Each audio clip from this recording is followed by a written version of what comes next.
Okay, we're back for another demo for Voice AI. We're going to be doing another municipality again. We're just getting a lot of attentions from municipalities. In Canada, here, municipalities are chronically understaffed and staff is generally overworked. More and more expectations from residents as each passing year. Less people gambling into City Hall trying to answer the phones to help out. So, voice AI agents are becoming pretty popular over here for our team with municipalities, and so we want to demonstrate what it looks like when one calls into the township of Erin asking for help with understanding a little bit more about their wastewater project. They wanted to focus their voice agent on the project specifically because of how much it's going to be changing the town over the next couple of decades, as well as the residences of the town are wanting information on, when's the project going to be finished? Can I still get access to my home? What roads are going to be closed? So we just want to put a little demonstration together for that. In addition, what we've done for the township, we've also created a little automation that happens after the call where we get the call data, we do a little analysis of the data, put it into a report, and then send that off to their communications director. So essentially, their director of communications is now being able to oversee all of the calls coming in to the township in regards to the project. And when you get data on those incoming calls, you can make decisions on, retraining the agent or having making informed decisions based on that data for the residences and the water project. If a lot of people are saying one thing, maybe city council wants to take that into consideration. If they're saying another thing, maybe that wasn't looked at for the initial planning and development phase. Maybe they want to take a look at it. But essentially, getting this data feedback will help the city be able to make decisions in the long term when it comes to their residences. So I want to see if we can get Melissa on the phone here just to start the conversation. I should have her number in the copy paste machine. Let's see if we can get her on the phone.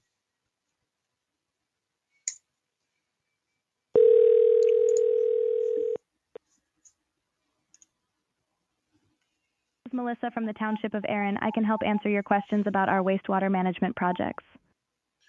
Yeah, Melissa, can you hear me?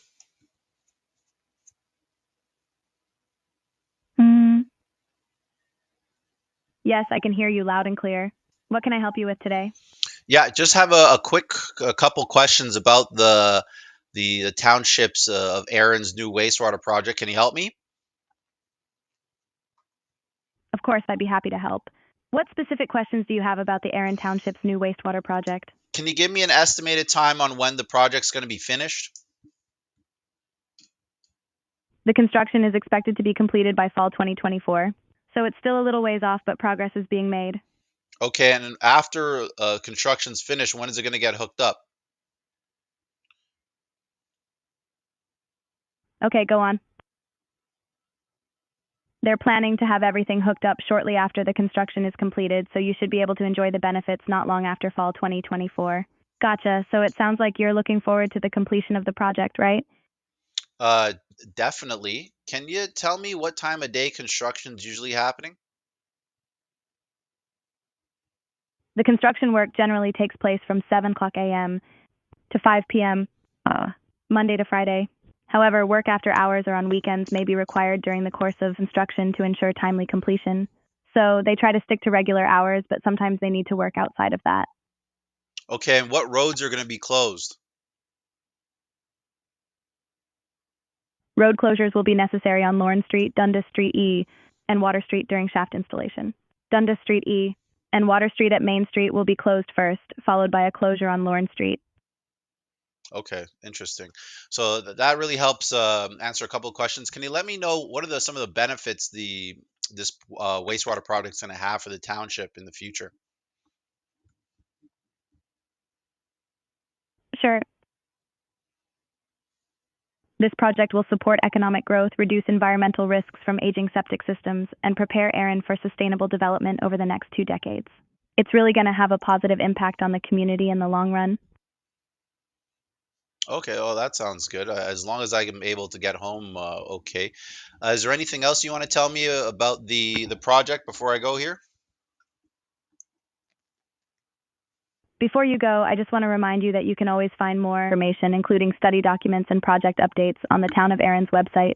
If you have any more questions in the future, feel free to reach out. Have a great day. Yeah, you too. Wow, so the end of that, that was, I didn't expect her to say, "Hey, go to our website." Love how logical they are. But you can see, she's able to answer very rudimentary questions. And obviously, if you're a resident from of the Erin Township, you can just go to the website, try and navigate through this huge knowledge base that they put together. Which is great. It's there. This is how we trained Melissa, but Melissa's more able to have a human conversation about the project rather than rely on residences going into the database and trying to figure it out themselves. Usually, residents just want someone to tell them what to do or tell them that this is what they should do or it's okay. And so these voice agents are really good for that. On the data side of things, we should be able to get a new email from Melissa in regards to her conversation. Let's see if that one's coming. Not quite yet. It's probably still cooking in the background there. We'll get back to it.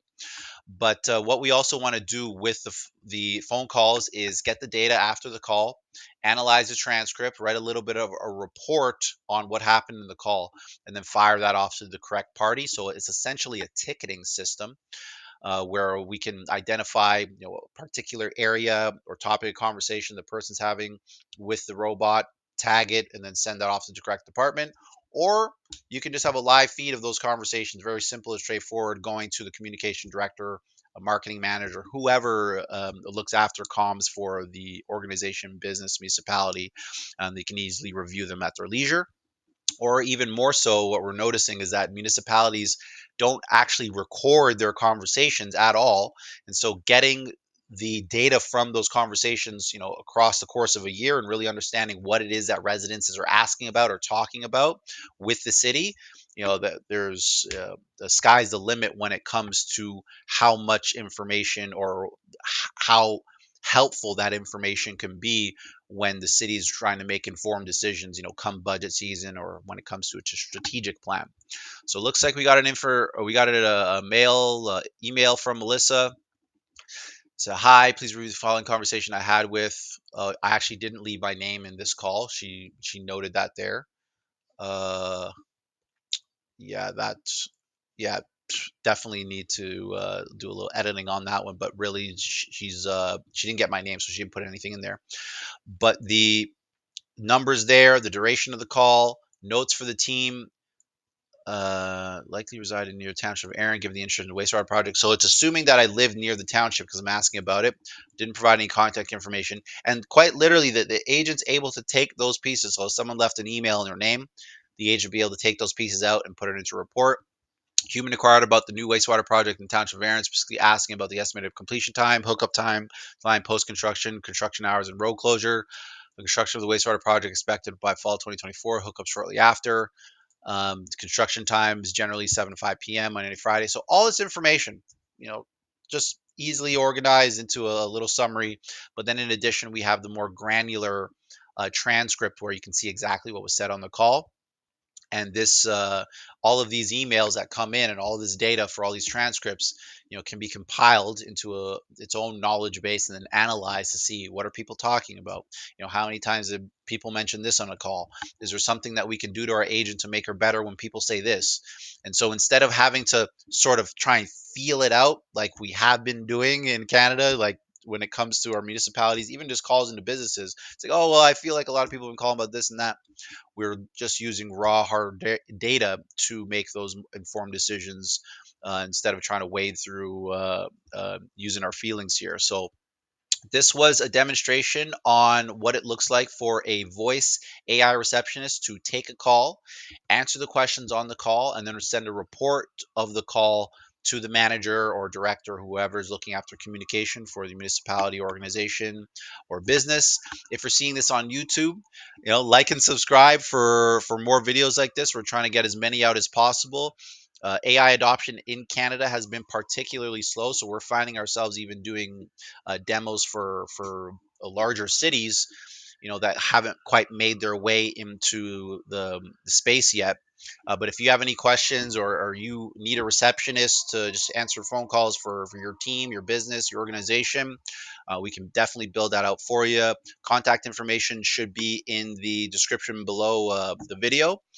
And yeah, we're definitely looking forward to seeing how many of these robots we can get employed in cities across Canada, because it's definitely going to help out with some of the issues we have going on with labor and wages and stuff like that. Maybe AI is going to be our the bridge to more productivity in the country here. So we're definitely looking forward to it.